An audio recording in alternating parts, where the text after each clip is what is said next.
अस्सलामुअलैकुम and a very good morning. आप सुन रहे हैं आपका फेवरेट शो मुकम्मल घर। फायजा कुरैशी और नीला रज़ाक आपके साथ मौजूद हैं।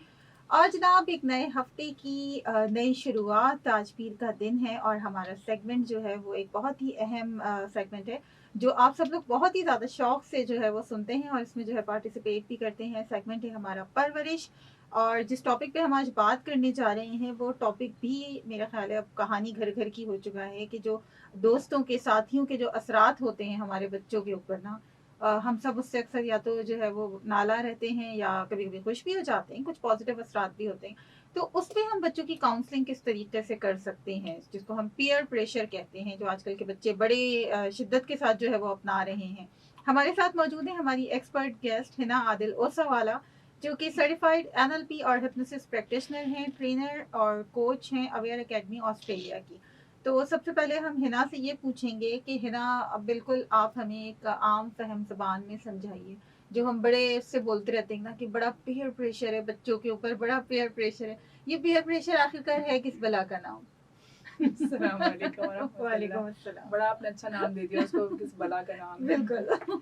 अच्छा जी, देखिए हर ज़माने में इन्फ्लुएंस रहा है। हम दूसरों से मुतासिर ज़रूर होते थे। अब ये मुतासिर जो है वो पेयर प्रेशर बन गया। और क्यों बन गया? क्योंकि हमने सेटिस्फाई होना छोड़ दिया। हम कंटेंट नहीं है। हमें अपने ऊपर जो है एतमाद, भरोसा कुछ भी नहीं रहा, सब खत्म हो चुका है। जिसकी वजह से ये जो बला है वो हमारे ऊपर सवार हो चुकी है। ओके। और हमारे बच्चों पे शायद कुछ ज्यादा ही सवार हो हाँ, वो चुकी यही है। बात है कि बच्चे हों या बड़े हों, हर कोई जब से बच्चा पैदा होता है तब से यही चीज़ कि उसकी डिलीवरी कहाँ होगी, वो कौन से कपड़े पहनेगा, वो क्या करेगा, क्या नहीं करेगा, उस सब से ये चीज़ शुरू होती है। फिर जाते जाते जाते जाते वो बच्चे की गुट्टी में बस जाती है। बिल्कुल ऐसा ही हो रहा है। अफसोस है इस बात का कि इसी तरीके से हो रहा है। हम बड़े भी इनफैक्ट इसका शिकार हैं और बच्चे भी इसका शिकार हैं। तो है ना, इसकी वजूहात क्या हैं? मतलब ऐसा क्यों हो रहा है और हम इतनी तेजी से जो है वो क्यों इतने अंडर इन्फ्लुएंस हुए जा रहे हैं? हमारी सेल्फ स्टीम जो है वो ख़त्म हो चुकी है। हम अपने ऊपर जो है अपने ऊपर हमने काम करना छोड़ दिया। और हम ये चाह रहे हैं कि लोग हमारी तारीफ करें। हम उसके सामने जो है सब कुछ बेहतर अंदाज में पेश कर सकें। दूसरे को मुतासिर करने के लिए उससे मुतासिर होकर हम काम कर रहे हैं। सही। तो ये जो हम अगर पेयर प्रेशर की बात करें है ना, तो क्या इसकी कोई इकसाम भी हैं कि किन किन ज़राए से जो है वो बच्चे, स्पेशली अगर क्योंकि हम बच्चों की बात कर रहे हैं, वो इस प्रेशर का शिकार हो रहे हैं? सबसे जो मेन जो फैक्टर जो बच्चों को करता है वो तो जहाँ इनका उठना बैठना है, स्कूल्स होती हैं, फ्रेंड्स होते हैं, ठीक है। इसमें जो पेयर प्रेशर है वो पॉजिटिव भी होता है और नेगेटिव भी होता जी है, बिल्कुल। ठीक है ना। पॉजिटिव पेयर प्रेशर ये होता है कि जिसमें बच्चा अपने फ्रेंड के साथ रह कर कोई अच्छी चीज़ सीख ले, जो कि आजकल कम ही होता है। लेकिन नेगेटिव पेयर प्रेशर वो ये होता है कि उसने कहाँ खाया, कहाँ पिया, क्या पहना, क्या कर रहा है, उससे स्टार्ट सिंपल चीज़ों से, शो ऑफ से स्टार्ट होता है। फिर it goes into smoking, into drugs, each and everything. अगर ज़्यादा आप उस पर जाएँ तो और भी चीज़ें इसमें बढ़ती जाती हैं।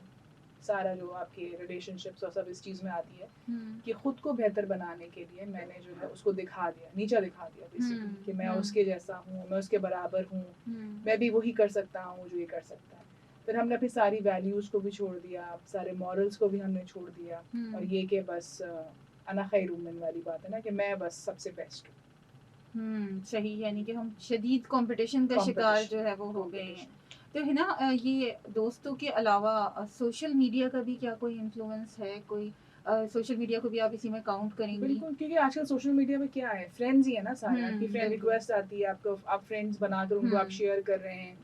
आप कहीं जा रहे हैं, आप शो कर रहे हैं मैं यहाँ जा रहा हूँ, मैंने ये खाया, मैंने ये पिया। तो इसमें क्या है, आप क्या चीज़ कर रहे हैं? आप लोगों को बता रहे हैं ना कि हाँ मैं ये चीज़ें कर सकता हूँ। और बेसिकली किसको दिखा रहे हैं? उनको जो कि आपको फॉलो कर रहे हैं। बिल्कुल।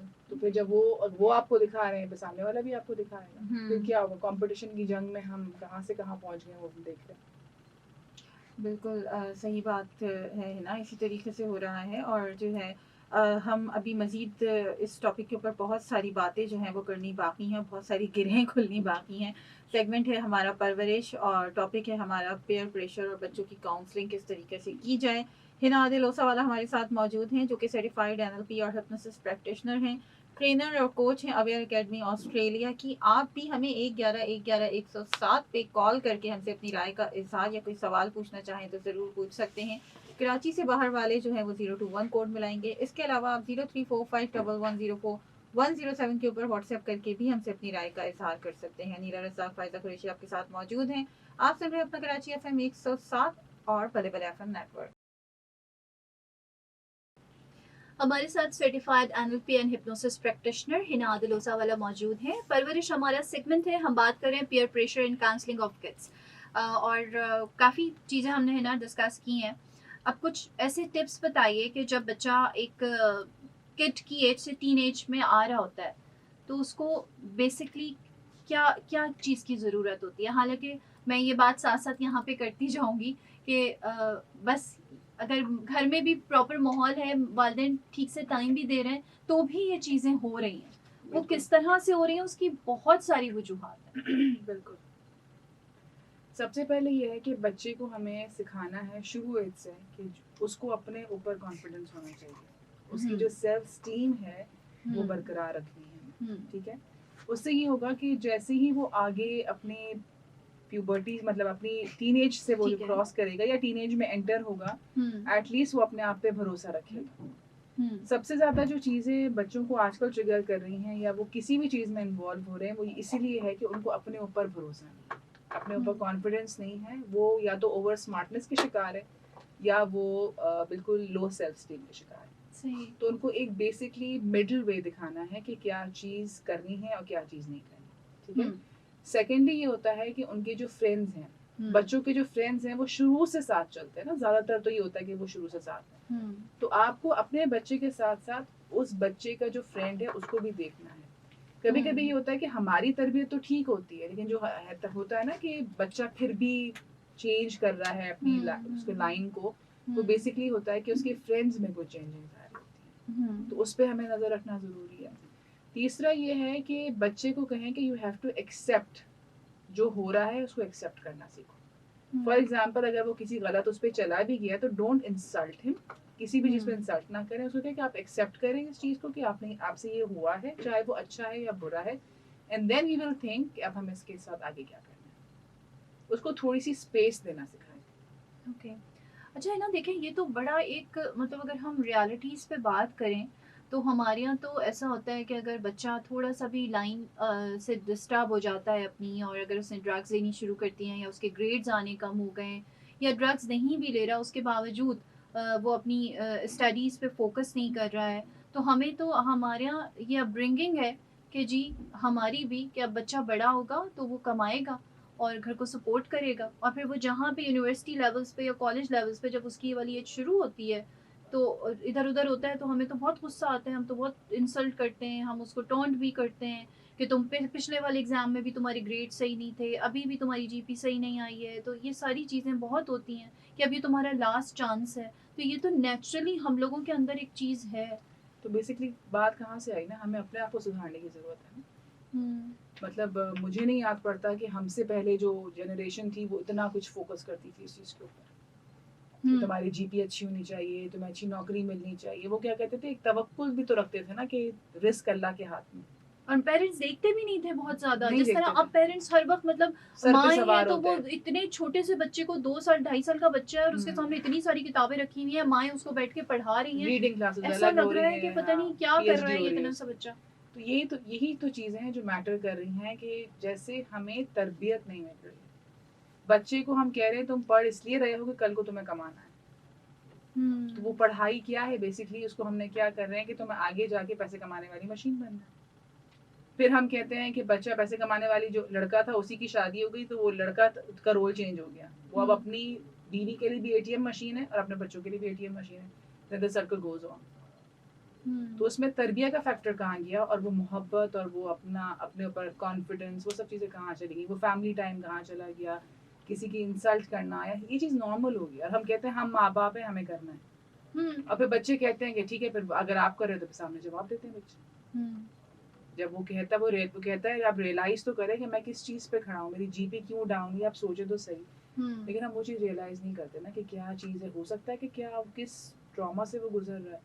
तो पहला ये कि आप फ़ौरन से जज ना करें बच्चों को कि अगर फॉर एग्जांपल जैसे ना अगर वो गलती हो गई या उसकी जीपी भी डाउन हो गई तो एटलीस्ट बैठ के आराम से बात करें। इसके बाद अगर गुस्सा आता है तो चलें ठीक है, कोई मसला नहीं, लेकिन एटलीस्ट उसकी सुने तो सही कि रीज़न क्या है, वजह क्या है, और उसको पैसे कमाने की मशीन बचपन से ना बनाए। सही। तो आप क्या कहती हैं किस तरह से बच्चों को किन वर्डिंग्स में बात की जाए कि क्या, क्योंकि हमारे यहाँ तो मैंने अभी जैसे आपसे बात की कि हमारे यहाँ है यही एक कॉन्सेप्ट ही यही है कि वो बच्चा बड़ा हो जाएगा, वो पढ़ लिख लेगा, फिर वो कमाएगा और उसके बाद उसकी शादी होगी तो उसने तो अपनी फैमिली को देखना है। और अब जो सूरत हाल हो गई है वहाँ पे अब एक वो वाला सिस्टम भी हमारे यहाँ भी अब नहीं रहा है कि एक कमा के ला रहा है और पूरी फैमिली उसको खा रही है। अब तो हर एक को काम करना पड़ता है, तो प्रेशर और बढ़ गया है, हर फैमिली के हर मेंबर के ऊपर प्रेशर आ गया। देखिए प्रेशर तो रहेगा, चाहे मैं गुस्सा करूं, चाहे मैं लड़ूं या मैं उसको प्रॉपर तरीके से बताऊं, प्रेशर तो रहेगा। फॉर एग्जाम्पल आप मेरे पास लेकर आती हैं कि भाई मेरा जो बच्चा है उसके साथ ये इशू है कि उसको पढ़ने में दिल नहीं है या उसके नहीं आ रही, उसका रिजल्ट अच्छा नहीं आ रहा। तो हम जब बच्चे को बुलाते हैं और हम बच्चे से पूछते हैं कि क्या रीज़न है, क्या वजह है, तो बच्चा कहता है मुझे 90% जो बच्चे आते हैं वो कहते हैं हमारा दिल नहीं लगता पढ़ाई में। क्यों नहीं लगता दिल पढ़ाई में? हमारा दिल लगता है कि हम मोबाइल को सर्फिंग करें, ये करें, वो करें, टाइम ही नहीं होता, समझ नहीं आता। फिर हम 4 ट्यूशंस पे जाते हैं, इतना बर्डन होता है। तो जब ट्यूशन से वापस आते हैं तो हम इंडिविजुअल स्टडीज नहीं कर सकते, फिर हम इतने थक जाते हैं कि हम वो चीज़ प्रोड्यूस नहीं कर पा रहे जो करना पड़ता है। यही बात जो मैंने कही, मैं इसी टोन पे अपने क्लाइंट से बात करती हूँ, ठीक है ना। फिर हम उसको स्टेप्स देते हैं, गोल्स देते हैं कि तुम्हें ये अचीव करना है, तुम्हें ये करना है। वो सब मोस्टली जो है बच्चे कर जाते हैं। यही बात अगर पेरेंट्स कर लें तो यही बात अगर बच्चे को प्यार से समझा दें कि बेटा you have to work on your studies, आपने देखना है, ठीक है। मुझे अब ये भी कहें कि मैं नहीं चाहती कि तुम जो है अपनी ज़िंदगी में सक्सेसफुल ना हो, मैं चाहती हूँ कि तुम अपनी ज़िंदगी में सक्सेसफुल हो, और ये भी ज़रूरी नहीं है कि तुम फैमिली को सपोर्ट करो, अपने आप को बिल्ड करो कहीं। तो बच्चे को हुआ कि हाँ वो मेरी बात कर रहे हैं, वरना बच्चे क्या कहते हैं, उनको अपनी फिक्र है। हमारे बच्चे बहुत अक्लमंद हैं और बहुत हमसे 4 गुना आगे सोचते हैं। वो ये कहते हैं कि इनको हमारी नहीं, इनको अपनी फिक्र है कि कल को जब ये हमें प्रोवाइड नहीं कर सकेंगे तो हम उनको प्रोवाइड करेंगे। सही। अच्छा, बाज़ दफ़ा जैसे आप ड्रग्स में अल्लाह ना करे बच्चा पड़ गया है तो कभी कभी वालिदैन उसकी बिल्कुल ऐसा कर देते हैं उसको कि 10 रुपए भी देने के ख़िलाफ़ हो जाते हैं कि हमने इसको बिल्कुल नहीं देने पैसे, और उसको बिल्कुल जो है हर चीज़ से रोक देना है। अगर उसके पास गाड़ी है तो उससे गाड़ी छीन लेनी है, उसके पास बाइक है तो उससे बाइक ले लेनी है, और बिल्कुल उसको पॉकेट मनी उसकी बंद कर दी है, बिल्कुल पॉकेट मनी नहीं मिलेगी, कोई आउटिंग नहीं होगी दोस्तों के साथ। तो क्या ये सब चीज़ें ठीक हैं? शुरू में तो जब वो फेज़ में होता है, इलाज के फेज़ में होता है, तब तो उसको करना पड़ता है। फिर जब इलाज से बाहर आता है फिर उसका माहौल चेंज करना पड़ता है, और ये चीज़ें शुरू में तो होती करनी पड़ती हैं। फिर जब वो देखते हैं कि वो प्रॉपर उसमें आ रहा है तो फिर उसको फिर हर चीज़ों को खोला जाता है। अच्छा, बाज़ दफ़ा ये भी देखा गया है ना कि बच्चे माँ बाप से बात करने को तैयार नहीं होते। जैसे भी आपने कहा बिल्कुल नहीं कि मैं भी तो कर रही हूँ बात ना, तो यही काम माँ बाप भी कर सकते हैं। उनके अंदर इतना मतलब वो अपनी बात माँ से शेयर नहीं कर रहे हैं, वो बाप से शेयर नहीं कर रहे हैं, वो थर्ड पर्सन जो भी आप उनको काउंसल कर रहा है उससे करने को तैयार है, लेकिन माँ बाप से नहीं कर रहे हैं। वही तो ना, माँ बाप सुनने को तैयार नहीं। आज ही मैं स्कूल में पढ़ाती हूँ, तो आज सुबह बात हो रही थी, तो मैं पेपर्स चल रहे हैं, तो बच्चा कहता है मैं कहा चलो चलो स्टार्ट करो, निकालो अपनी बुक्स निकालो, कॉपीज निकालो। कहते पेन नहीं है। तो मैं कहा तुम पेपर देने कैसे आए हो, पेन नहीं है? तो आज मेरा पेपर नहीं है। तो मैं कहा तुम क्यों आए हो? अम्मा ने भेज दिया। अच्छा। हाँ अम्मा ने भेज दिया। मैंने कहा अम्मा से कहते नहीं, मुझसे तो नहीं कहा जाता। तो अच्छा तुमने कौन से सब्जेक्ट सेलेक्ट किए हैं? मैंने तो साइंस सेलेक्ट किया है। तो अच्छा तुम्हें पसंद है? नहीं मुझे तो समझ ही नहीं आ रही केमिस्ट्री।